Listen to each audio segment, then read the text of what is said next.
Good afternoon and welcome to the Healing Circle on Conversations with Al McFarlane.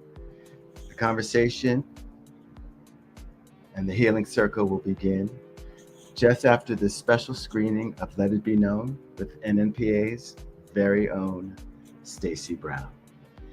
Stacey has a very special guest on this show, Al McFarlane. We'll start the Healing Circle right after this program.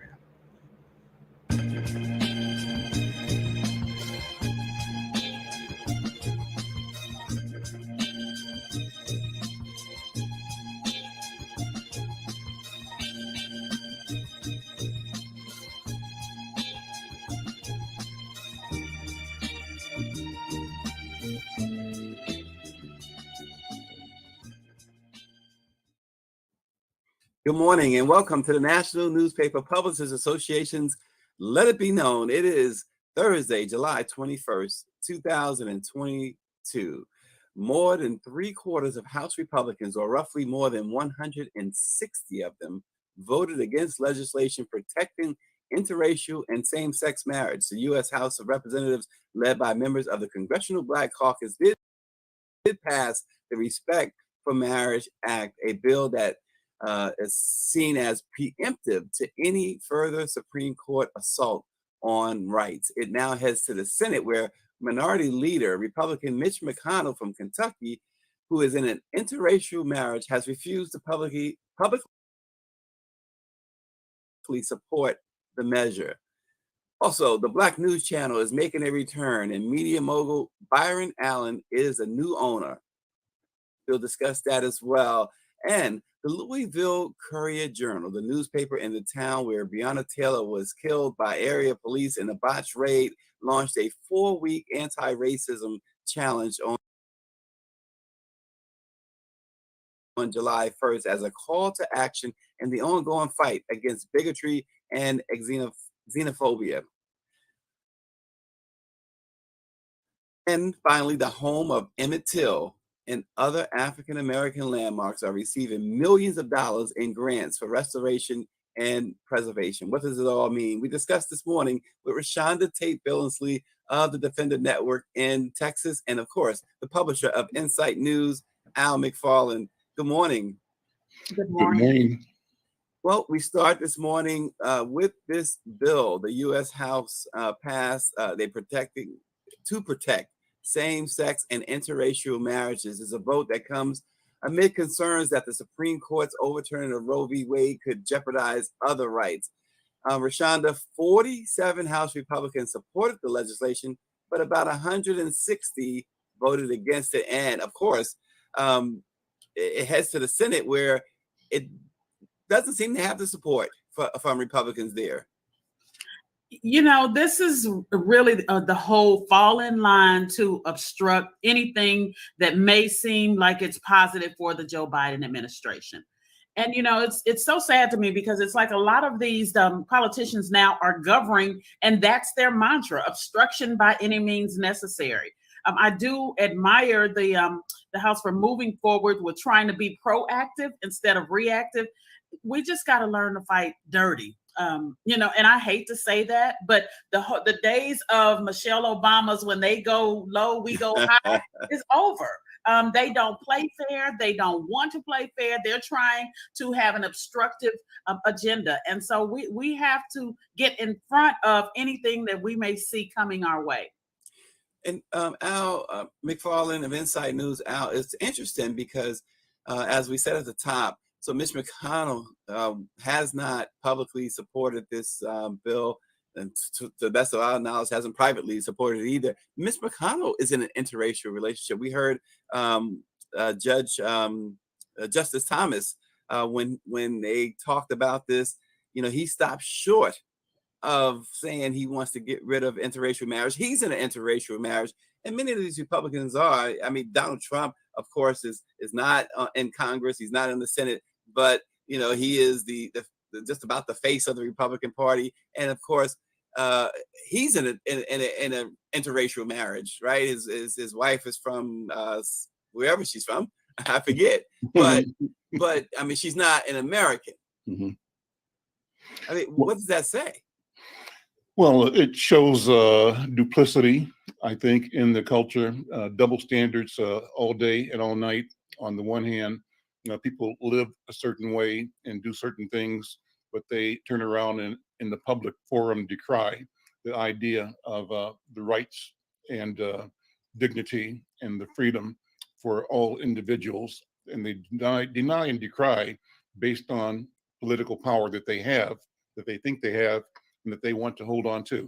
The question here still boils down to white men deciding that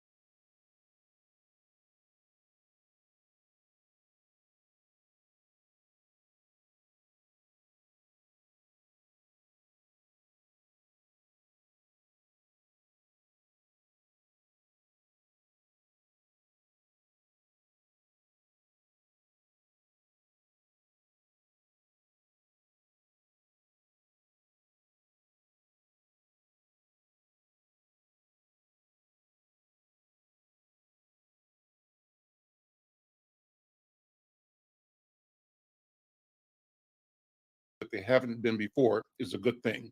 This discussion is a good thing. And I think we owe it to ourselves to examine both behavior, both practice against the promise and the policy goals we have in society around marriage, around rights, and beyond. Yeah, Rashonda, some may act surprised over these things, but this has been a long time in the making. We know Roe, since 1973, the Republicans have plotted to overturn that. But there's some recent polls that talks about how they are trying to provoke a civil war, and the more you look at this, the more it seems to be that these polls are true. That's right. One of the things when the reason that many of these Republicans that really do not like Donald Trump, but supported Donald Trump was so that they could get to this point. They saw the bigger picture. They knew the end goal that they wanted, and they were willing to endure Donald Trump and his craziness to get there. And so here we are. We took President Obama took the nice road when they blocked Merrick Garland. And then they turned around and filled the Supreme Court with who they wanted. And that is their end goal. And Americans see it. The only thing is we got to, again, get in front of it. And, that's the way they're playing the game. And now that we know the rules, we need to play the same. Well, and that's something, Al, right? Go ahead. Yeah, yes. I was listening to Rashonda. And Rashonda, I agree with what you're saying about how we have to look differently at what our tactics are going to be to resolve or to pursue and advance our interests. I'm trying to shift my head to not focus on what you said, and that is to if they go low, we go low, fight them on their ground. You're probably right, but let me say for the sake of argument, I'm trying to put my head in the place where I say, how can we, first of all, continue to discuss, examine, promote, and create a public mind in our community around the ideas and ideals that represent our dignity, our legacy, and our future? How do we begin to articulate what society can and will be and what must happen by us, within us, and as we operate within the social structure as well, to protect and preserve our interest and our vision of the future, our version of history? And that the nuance here, and I'm sure you might not disagree with it, but the nuance is that it's another way of initiating the fight. The fight, however, is not reactive to white people because we know what they're going to do. And at one level, it's irrelevant, but we know it isn't because it's deadly. But at one level, it's irrelevant if we adopt and can effect an internal strategy within our culture, Black people, a governance structure that reflects what we mean to each other.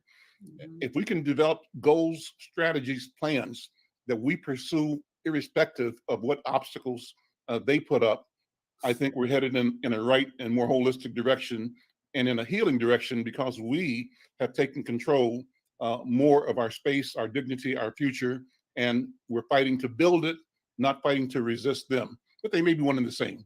And I don't know what you think about it. It might be splitting hairs. Yeah, well, the Respect for Marriage Act would repeal a law from the 1990s that defines marriage as a relationship between a man and a woman. It would also provide legal protections for interracial marriages by prohibiting any state from denying out-of-state marriage license and benefits on the basis of sex, race, ethnicity, or national origin. When you think about all of this, and I think Al articulated the hypocrisy that's involved, but they know that they are hypocrites, but this is the marching orders that they have, right, Rashonda? Right. And I definitely agree with that. One of the things when I say fight, I believe wholeheartedly that we need to fight, but we don't need to lose sight of our own core values. Right. I believe that what we need to do is stop looking to expect that the other side will reach out to the olive branch that's been extended. We have to stay focused on our goals as well, because one of the things that the last election, a lot of us, our Democrats ran on is anti-Trump instead of a pro agenda, their own agenda. And I definitely don't think we need to go into this next election as an anti-only. I just believe we have to be smart in educating our community and moving our own goals forward. Yeah. By definition, you're right, Rashonda. By definition, our goal and our morality is anti-Trump. Yes. In and of itself, I mean, there's no bones about that, and I think we focus there. It'll guide and direct how we respond to and how do we craft, again, our path to our future, irrespective of the opposition. But we also know that there will be opposition at every level. And so that gives us all the more reason, the more compelling reason to be focused, to be clear, and to be incessant in our march towards our own liberation and freedom. And I believe that, and we believe that our march for freedom is the freedom for the whole country. At the end of the day, the freedom for humanity, because that's where we're coming from. Yeah. Well, Al, Michelle Madison says, greetings to Al McFarlane. You are making some excellent points. She says she enjoys your conversations with Al McFarlane. And, tonight is going to be very interesting. The hearings, another prime time, January 6th hearings. We'll see, because a lot of these politicians that we're hearing from that are anti-interracial marriage and anti-Roe v. Wade, they are big time involved in what happened on January 6th. Many of them are. And tonight should be very explosive, to say the least. Also this morning, Al and Rashonda, Byron Allen's Allen Media Group has purchased the Black News Channel with plans to revive the bankrupt cable news outlet and significantly grow its distribution footprint. Allen's company is acquiring substantially all of BNC's assets for $11 million. A bankruptcy court in Tallahassee, Florida, formally signed off on the sale. It is available, BNC, that is, in about 45 million homes through companies like Comcast, Charter, and DirecTV. And Byron Allen now says that his company can grow that distribution to about 80 million homes within the next 6 months. Let's start with you on that, Rashonda. First of all, how important can the BNC become? And secondly, Byron Allen made a point of saying that it will now be Black owned. I just bow down to Byron Allen. Byron Allen is the prime example of don't talk about it, be about it. He moves in silence. He goes and he just makes things happen. So I give the brother definite props for that. And I think it's important what he's doing. I love to see us go in and reclaim things that belong to us, because we see this with a lot of the other entities that many people think are Black publications or Black stations, and they're not really, because someone has come in and decided, okay, these Black people over here making money, let me go in and buy it. And I love that Byron is saying, no, this is going to be for us and by us. And he's moving, moving in silence and making things happen. And I would love to just see him continue to branch out. This brother owns 27 local TV stations, the Weather Channel, all of this he's amassed. So I think it's wonderful that he's buying the Black News Channel. And I look for great things. I've seen what he's done with the Griot, and the Griot is a go-to place for news for the African-American community. They're breaking news stories that you won't get other places. And that's all a direct result of Byron. Yeah, and Al, how viable can the BNC be now with a solidly Black-owned and operated hierarchy? I think completely and totally. I think its success is, I would say, almost inevitable. And it is because of several reasons. Number one, Rashonda, Byron's in this story represents what you're talking about, and that's fighting. And Byron, I have to sort of echo what you're saying, demonstrates that ability to take it to the mat. And he, in the past, 2 years or so, had this epic battle with Comcast, and comes out of that battle extracting what in his mind, and I think the public would say, is a victory in getting access for his channels and his platforms through their network. So here he is now, in a sense, doing what white people do, buying something at pennies on the dollar. Now, this is a project that had taken a $100 million investment and put that in the hands of some good meaning and well-intentioned professionals who thought they could rally, and they probably could have with more money and more time, but that's not the way the world works. They ran out of money and time, and their benefactor pulled the plug on the Black News Channel. So in steps Byron Allen with $11 million? Fire sale. And the beauty is, number one, he's got the money.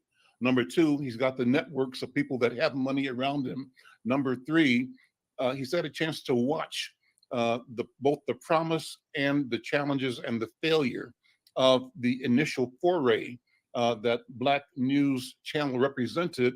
And number four, he's got personal, deep experience in media management, media ownership. Byron Allen is a trench fighter. He's a guerrilla fighter in the world of business. Goes bare knuckles, I think, into the marketplace, and smilingly makes his way to the goals that he's established for himself and for his businesses, and therefore he's creating empire for what is happening in that space for Black media. It's important that we elevate, celebrate, and show what he's doing as it's being done as a model for what we can all do in all of our businesses, not only in media,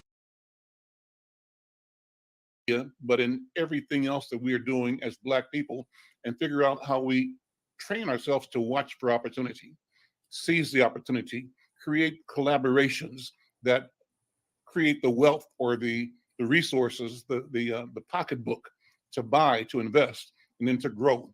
So I think this is a good sign. What's going to happen is that I'm predicting Byron's going to go international. And the money is in recognizing the presence of Black people, not only in this country, but in the Caribbean and in South America, and our connection to the continent. And so the technology means that we can be together in ways we never have been before, and in ways that reflect direct contact and transactions without the interpretation of who we are to each other by white people. That hasn't existed before. It exists now. I think we're on a good place. And we'll let you punctuate it there, Al. We also this morning, the Louisville Courier-Journal, the newspaper in the town where Breonna Taylor was killed by area police in that raid on her home, launched a 4-week anti-racism challenge this month as a call to action in the ongoing fight against bigotry. And so what the publication is claiming is that it is committed to learning from the Black community, speaking out against racism and ending white silence, according to the newspaper. And to do so, They partnered with the Earth and Spirit Center and longtime justice warrior Reverend Joe Phelps to co-facilitate anti-racism courses. As part of his month-long anti-racism challenge, the Courier Journal has been publishing a list of 10 to 12 anti-racism activities each week since July 1st. They encourage participants to complete at least 3 of the following every week: watch a film made by Black artists, support a Black-owned business or a Black-led nonprofit by making a purchase or donation, or document personal experiences or observations of racism in a journal. Rashonda, your thoughts on this? I appreciate the effort. I really do. It's something. But the people that need it aren't going to be sitting. They're just not going to be sitting and saying, "Okay, the paper has given me a challenge. Let me work on my racism."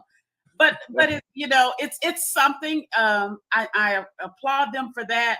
I just don't know that it's going to make a whole lot of difference. The people that will be up to the challenge and take the challenge may already be allies. And I don't know how much watching James Brown is going to help you understand the community, but hey. Say it loud. Say it loud. Al, the goal, they said, is to educate, raise awareness, and create more allies and advocates for the Black community. Is this the way to go about it? It's one way. It's not the way. It's one way. And I think it should open the door for the Black community there and abroad to say, okay, good beginning, good nod to this idea of inclusion. But what we really want to see is how many Black people are on your staff, how many editors and managers, how many people are running your financial department, what's your purchasing strategy, how many dollars are you spending with Black businesses in Louisville, and you likely are on the board of several of the major banks and corporations. That's what happens here. The people that run the paper are also on the board of the big banks and big companies. How do you use your influence not to tell little people, ordinary citizens in the community, to read and think and watch a movie, but how do you demonstrate what it means to do things that are intentional and that make substantial transformative change? And that's something that we have to hold them accountable for, or at least raise the question. We raise the question expecting change, but our life doesn't depend on whether they get it or not. We have to build our own effectiveness in community in how we do business with each other, which we have to be critical of ourselves and challenge ourselves to do more of what they say they're trying to do. It's important because I remember that here's a story. Early on in Insight News's career, I was attempting to move my newspaper into what was then a white neighborhood for door-to-door distribution. And I remember people telling me, what makes you think anybody white has any interest in anything you got to say? Why are you bringing your newspaper to our neighborhood? Keep it over there in your neighborhood, North Minneapolis, where I'm sitting right now. And so that attitude is real. Right. White people feel that they don't have to pay any attention to what Black people think or feel or want, that that's a separate and side agenda, not the main agenda. We have to understand that that's kind of where they have lied to themselves and created a structure that is a lie that they try to uphold to maintain their advantage, that keeps us at disadvantage. And we have to keep being committed to both dismantling that, and the dismantling of it comes by our ability to cooperate and build within our own culture. So that's a beginning. We have to challenge them everywhere, but that's not our thrust. They have to keep doing that. We got to keep doing what we're doing. Yeah. Also, this morning, Emmett Till left his mother's house on Chicago's South Side in 1955 to visit relatives in Mississippi, where the teenager was abducted and, of course, brutally lynched and killed for allegedly whistling at a white woman. A cultural preservation organization announced that the house will receive a share of $3 million in grants being distributed to 33 sites and organizations nationwide that are important pieces of African American history. Some of the grant money from the African American Cultural Heritage Action Fund will go to rehabilitate buildings such as a bank in Mississippi founded by businessman Charles Banks, who won praise from Booker T. Washington, the first Black Masonic Lodge in North Carolina, and a school in Florida for the children of Black farm workers and laborers. Rashonda, go back to you. This is another gesture, if you will. But I mean, what do we get from this aside from preserving these landmarks? You know, one of the things that I would like us to see, or where I would like to see some money directed, is, you know, in the schools, in field trips or education, because the whole reason of preserving this is to preserve our history, preserve our legacy. Well, with the way the schools districts are trying to whitewash and wipe out our history and our legacy, then these things will be irrelevant unless we can really get these kids there to see it for themselves. They're not going to learn it in school. So as parents, as educators, as community leaders, we have to take it upon ourselves to utilize these Black history sites that are being preserved. Yeah, and specifically, Al, the home where Mamie Till Mobley and her son live will get funding for a project director to oversee restoration efforts, including renovating the second floor to what it looked like when they lived there. And that's interesting too. So is the goal here is to make that sort of a museum? Well, I think preserving any and all aspects of our history is critical and important.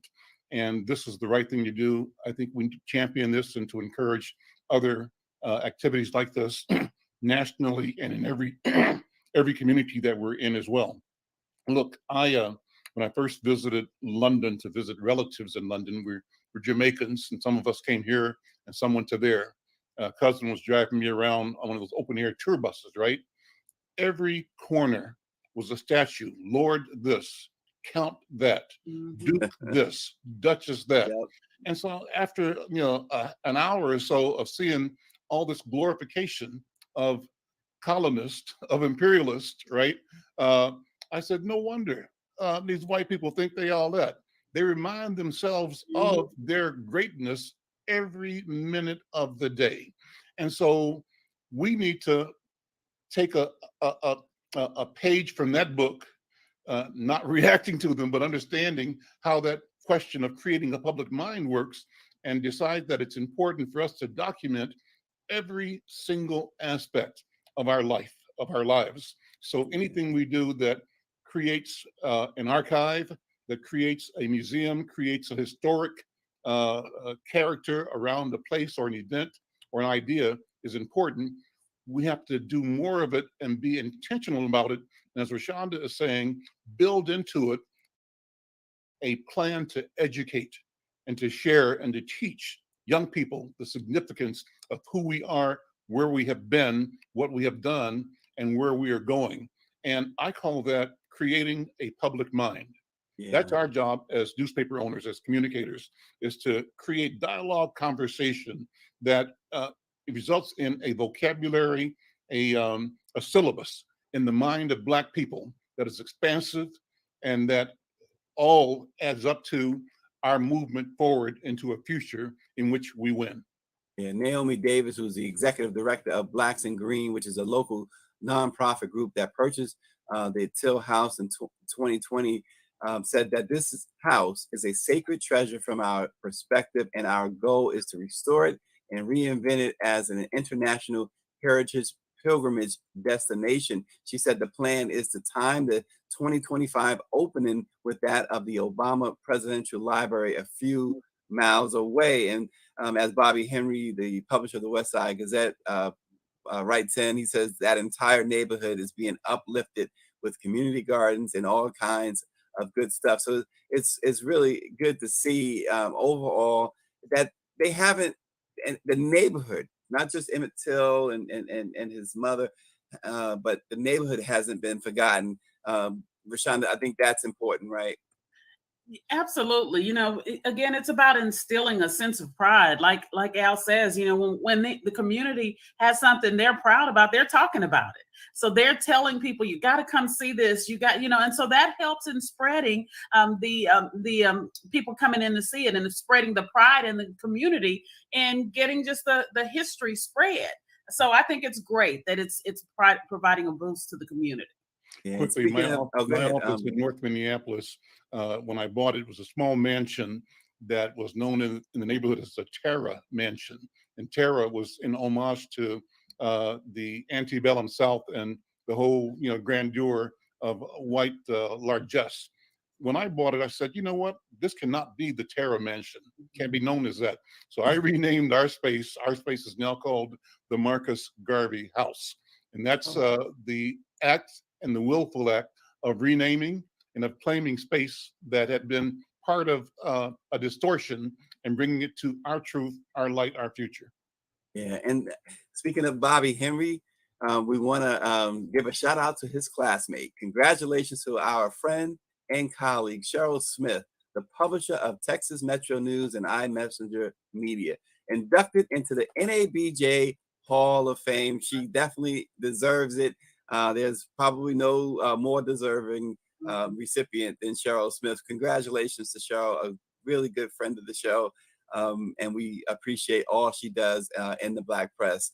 Thank you all for watching. Thanks for Shonda Tate Billingsley. Check out the Defender Network in Houston. They're doing some great work there. And of course, Al McFarlane, you see him on Conversations with Al McFarlane each day. And of course, Insight News is keeping us all abreast of what's going on in the Twin Cities and nationally. So check out Insight News as well. Thanks for joining. Let it be known. We'll see you tomorrow. Yeah. Well, log on now, okay? Log on, do audio if you have to.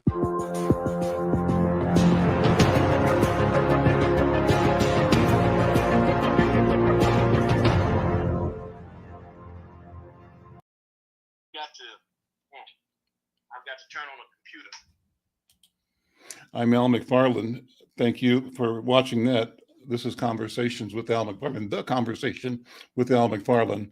And thank you for watching with me, letting me share with you a wonderful interview conversation program that was done, I think we did yesterday, at Black Press USA at NNPA, the National Newspaper Publishers Association. It's daily news summary. The program is called Let It Be Known, and it's hosted by Tracy.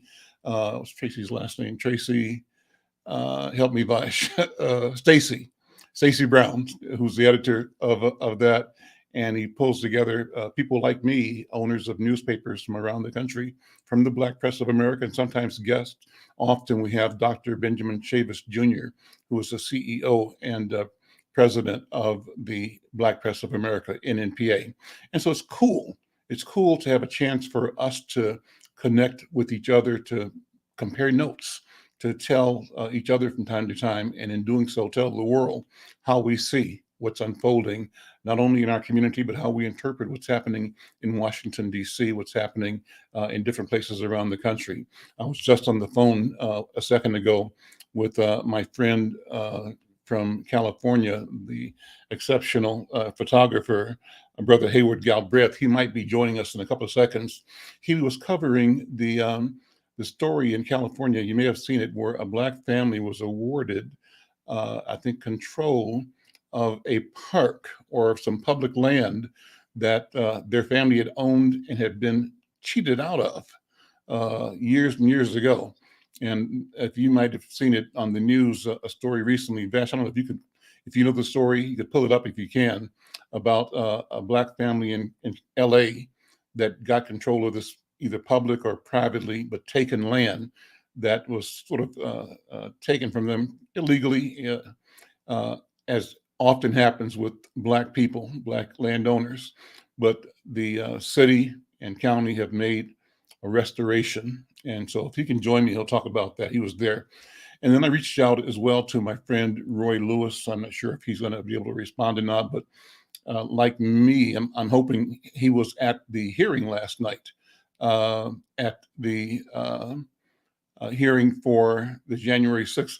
If Brenda's there, Brenda, I see you. I don't know if you're able to come on. Not your camera. I think your electronics were not working for you the other day.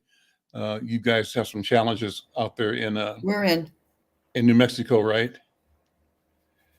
But we hear you. We hear you. How you doing, Brenda?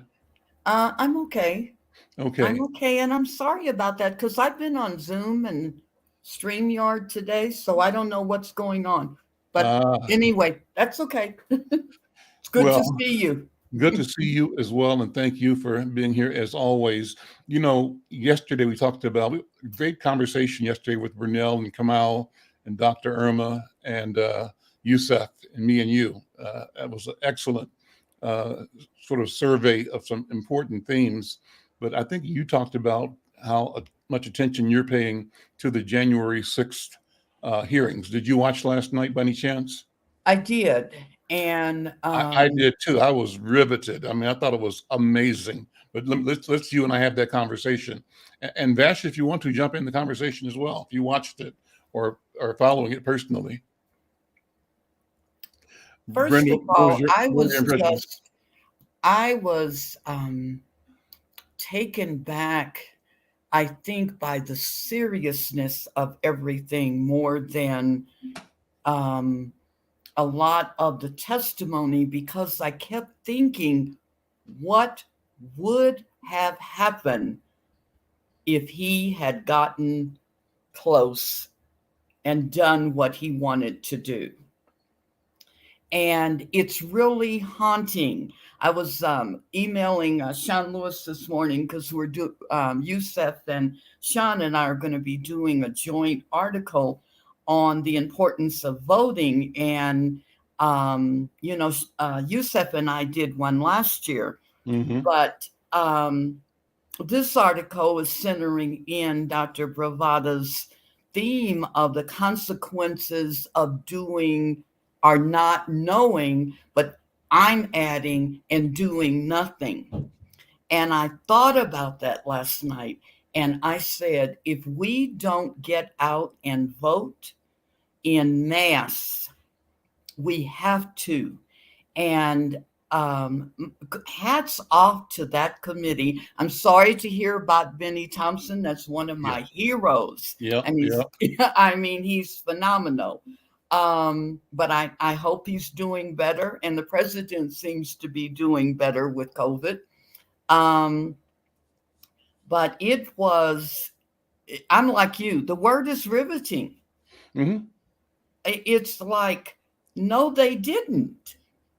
So again, and I asked the question on the show yesterday, but then it was asked by a USA Today columnist, Kirsten Powers, early this morning. Mm-hmm. And she said, who are these people who would vote for this man? Yeah, but they're there. Bring in Hayward Galbraith. He's joining us from LA. Hayward, brother, how you doing? Thank you for picking up my call and jumping in on this call. How you doing, man? I'm doing all right. I'm sitting kind of awkward because I had to switch from one computer to another computer. So I'm kind of sitting sideways here. That's fine. I love your setup. I like seeing a person in his element. I think it's exciting, man. And I want to be in LA with that ocean. Well, I was at the ocean Wednesday. It was really beautiful. Oh, I bet. You sent me, and I haven't gotten to them yet, but I will, photographs of the story. And I think, Bash, you put it up a minute ago about the family in LA who's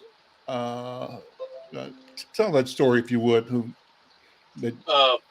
About 2 years ago, a young lady, and let me see if I can switch to the paperwork that I have of her.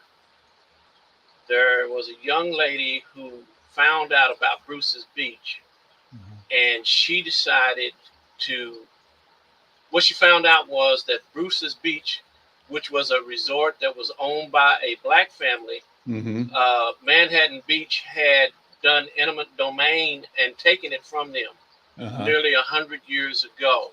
Wow. And so she decided to fight. Her name is Kevon Ward. She's an activist. So she found out about it, and she decided to fight to get it back for them. Mm-hmm. Senator Steve Bradford, who is from Gardena and is in the California Senate, he did a bill to get it back for them. The LA County supervisors and Janice Hahn, who is the daughter of Kenneth Hahn, you may know of him. I don't. Who is he? He's a very famous supervisor in LA County. Okay. He was white, but he works very hard for black people to be treated equally in LA County. As a matter of fact, when Dr. King came to Los Angeles, he was the only supervisor who went to the airport to meet Dr. King. Got it. And Haywood, don't they have a Hahn Park? They got Kenneth Hahn Park, which I live like 3/4 of a mile from. I spend a lot of time up there. I thought so. It is an urban oasis. And where the park is established, it used to be major white neighborhood. I know you all have heard of Baldwin Hills, which is called the Black Beverly Hills. That used to be basically a white neighborhood. All that area used to be a white neighborhood. And then with when they got rid of segregation, black families moved into those neighborhoods in the hills there. And so Kenneth Hahn Park is what we call our urban oasis. It's situated between La Brea Avenue and La Cienega Avenue. And I think it's like over 100-some acres in the city. And just in the past few years, it used to basically be African Americans and Mexican Americans going up there. Past few years, we always joke about it that white folks discovered it. Now they're trying to take over the park. They look at us funny when we go up there. For years. Now, don't they have the oil pumps up there, Haywood? They have on the west side of La Cienega, they have oil fields. To the south, Kenneth Hahn Park is bordered by Slauson Avenue, and when you go south of that, there's Fairfax, and they got the oil wells between Fairfax and Stocker Street. Gotcha. As a matter of fact, they make a lot of movies up in there, and there's a big protest going on with the people who live in Windsor Hills, which is part of Baldwin Hills, about the fact that the oil wells are siphoning so much oil out of there that it's causing the ground to shift, and their foundations on their homes is starting to crack. And they're trying to get a moratorium going to stop sucking the oil out of the ground. There's a big environmental thing going on about that as well. And so this park was stolen from the Bruce family, like I said, almost 100 years ago by Manhattan Beach. They did eminent domain and took it away from them. And when Steve Bradford, when this young lady, Kevon Ward, started to fight to get it back to the Bruce family, Steve Bradford, who was African American in the Senate, he took up, he proposed a bill. That bill got passed. It came back down to LA County, and Janice Hahn and Holly Mitchell, who is the lone black supervisor now, they took up the fight to have the county turn it back over to the Bruce family. And Wednesday, they finally deeded it back over to the Bruce family. And what had happened is, I can point to the picture. You probably can't see me pointing to the picture, but at the top of that picture, you see the ocean and a little building right there on the picture that I believe you had the picture of, Al. You took it back down, but there is up at the top of that picture where you see the ocean, where the grass is right there. If you go follow the grass to the ocean, you see a building right there, and that is the LA County Guard Station where they train the guards for the lifeguards and stuff. And so LA County is going to lease the property back from the Bruce family for like $413,000 or $33,000 a year. But all the property, and I read last night, I was checking something, and they said the property, that little piece of land right there that you see with the park and the building, is worth $75 million. So the Bruces got that back, and plus the like I said, LA County is going to lease it from them for either $13,000 or $33,000 a year. Almost $500,000 a year. Yeah, those kids don't have to work for the rest of their life. Good for them. I'm looking at the story that was in USA Today by Jordan Brown, and the headline says, "Beach taken from Black couple given back to family 100 years later." And it says, "We are returning to stolen land." Let me read 3 or 4 paragraphs of it. Nearly 100 years after a Black couple was racially harassed and stripped of their California ocean resort, Los Angeles County officials on Wednesday gave the land back to their descendants. The land transfer concluded 2 years after work by activists, the family, and city officials who fought for the former Manhattan Beach resort to be returned to the family of Charles and Willa Bruce, who built the resort in 1912. During a Wednesday ceremony on the shoreline of upscale city Manhattan Beach, their great-great-grandson, Anthony Bruce, was given a copy of the land transfer fair. Last paragraph, "We have set the precedent in the pursuit of justice," said Janice Hahn, one you just mentioned, a member of the board of supervisors who helped lead the effort to return the land.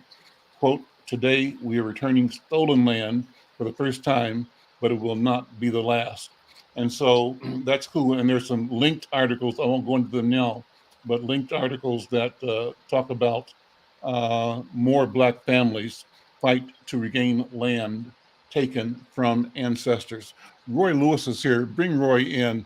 And thank you, Brother Haywood, for doing that. You know, it would be nice, and I called you on short notice, I know that, but one of these times we'll set up where you can have some of your photographs on your website up and share those, because you were on the scene and captured the ceremonies associated with the transfer of this property back to Black people. So thank you for doing that and for being there and for sharing as well.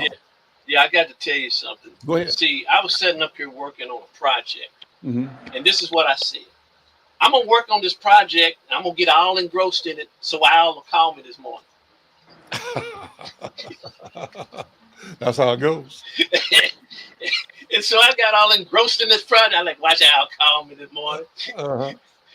But I'm gonna catch you one of these mornings. I'm gonna be already set up. Okay, all right. There's a computer behind me that I had fixed up to use for when we do this. But like I said, I got all engrossed in this project I'm working on here. Well, as you can actually see on this screen right here, uh-huh. I have some images pulled. I have the images pulled up. Uh-huh. I don't know if I can make them big enough. I'm not quite sure I can fix it where you can see it, because I don't do Zoom that much. Yeah, it looks like a contact sheet from bring here. up images and stuff. Yeah. What images are they of those? At the beach? They're of the ceremony at the beach. Okay. Yeah, we can see like a contact sheet. Looks like from here. And I got some, if I could figure out how to, if you can walk me through it, I got a couple on my desktop.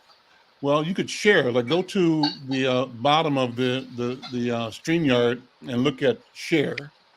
Click on share. Okay. Yeah, and then it'll ask you what to share. Give you a choice of files or video. So choose the choice at the bottom. I think. Bosch, correct me if I'm wrong. It says video files. It says slides. I don't know what's going on here. There should be just share a screen. Share a screen.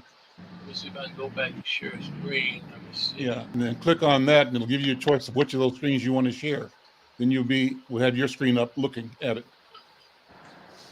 Good computer sharing is the easiest with 2 monitors. Share screen. We'll hit share screen. Let's see. I'm trying to get here. I'm reading on what it says. See if you can work it out. Roy, how you doing, man? Hey, man, I'm all right. How are you?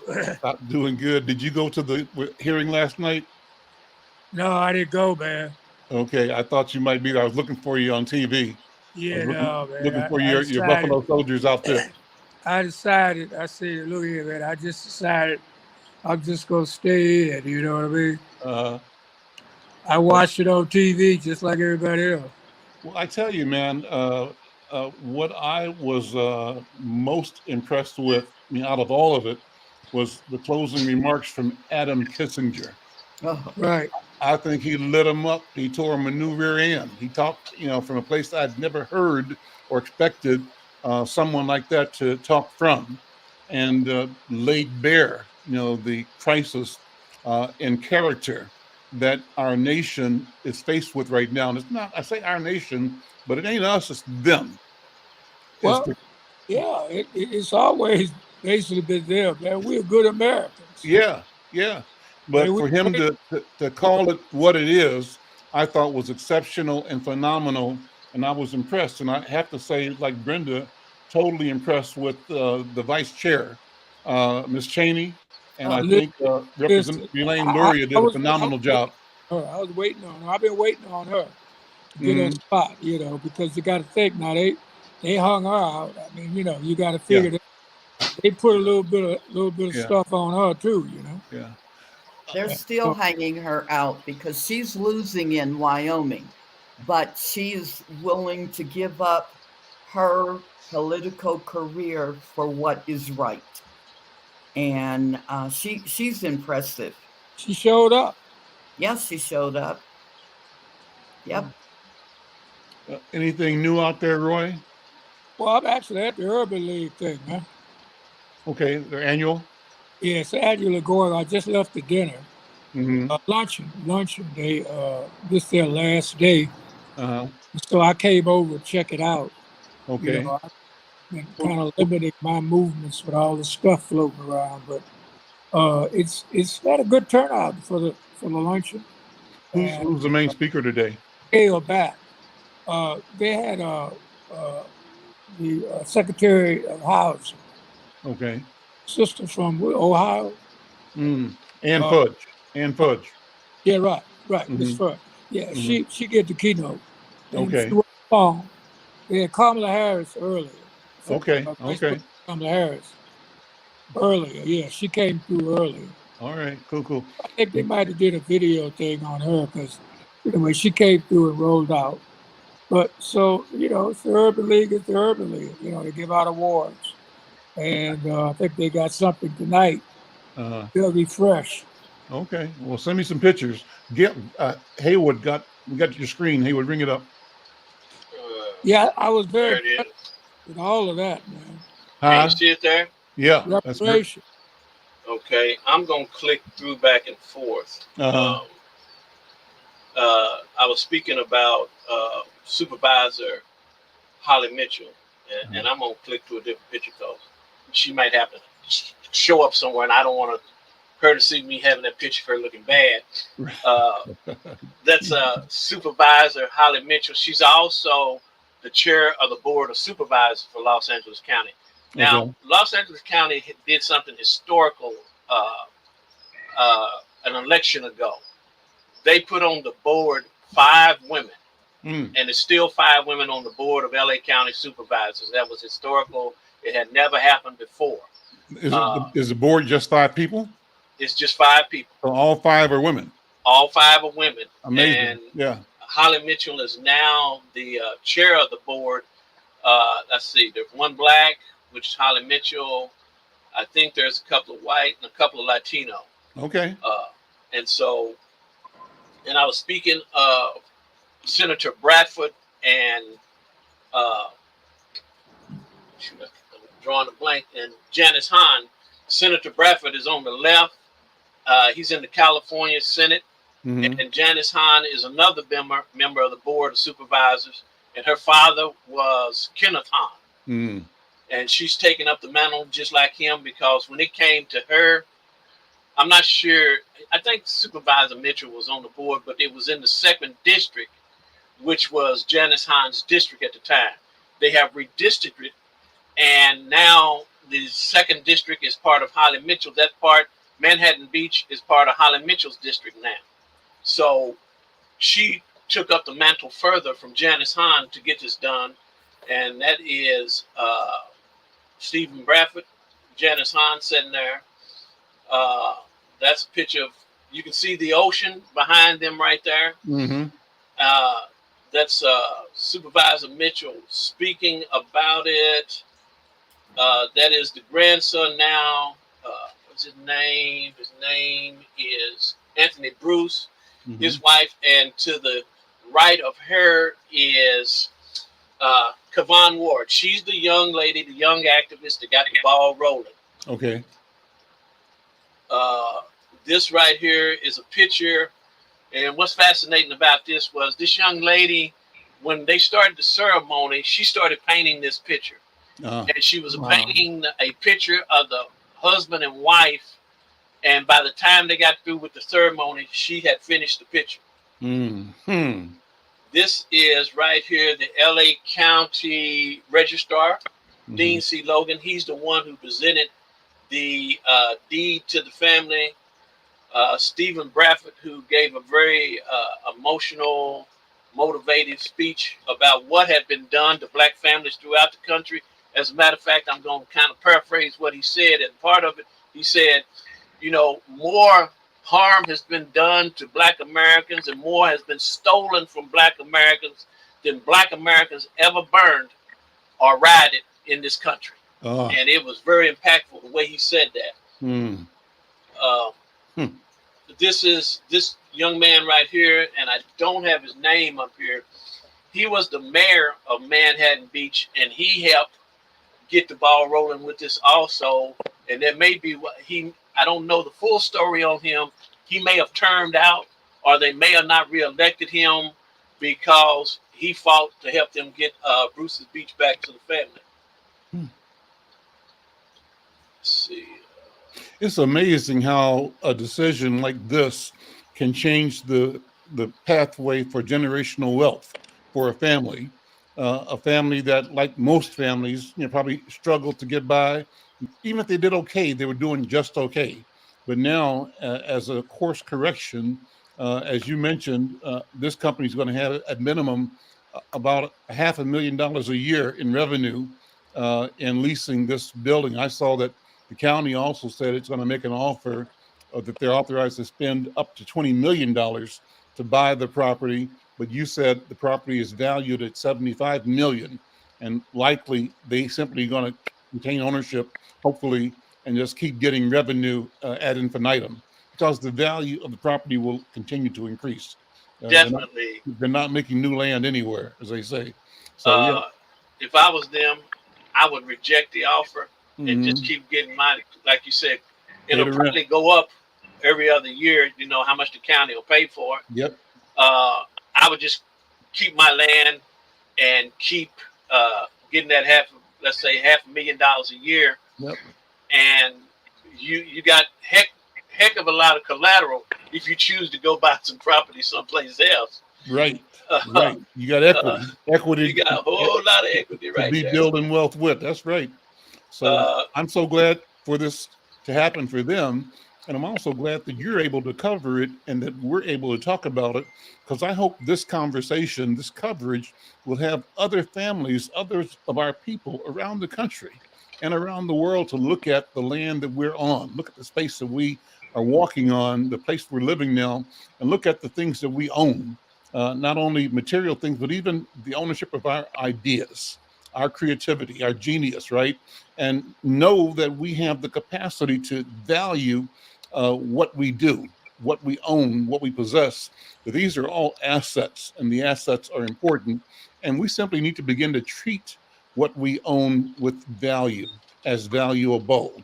And to the degree that we add value in how we relate to each other, I think we raise the entire people.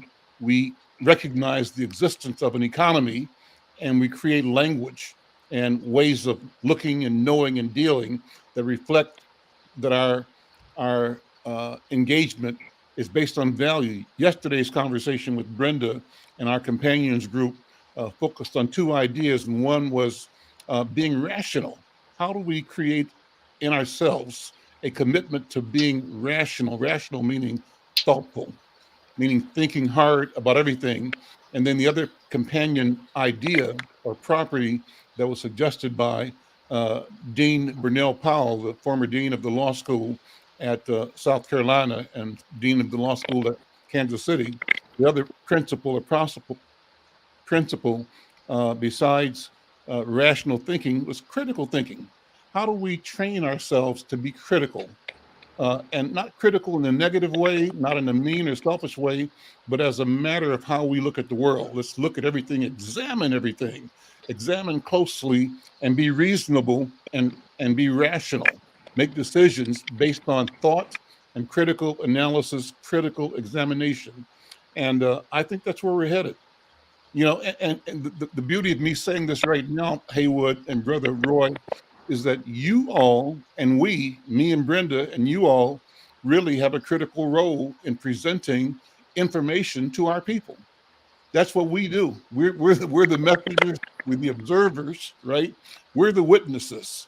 And what we see and what we present, what we write, is the hallmark by which the world will look at where we were.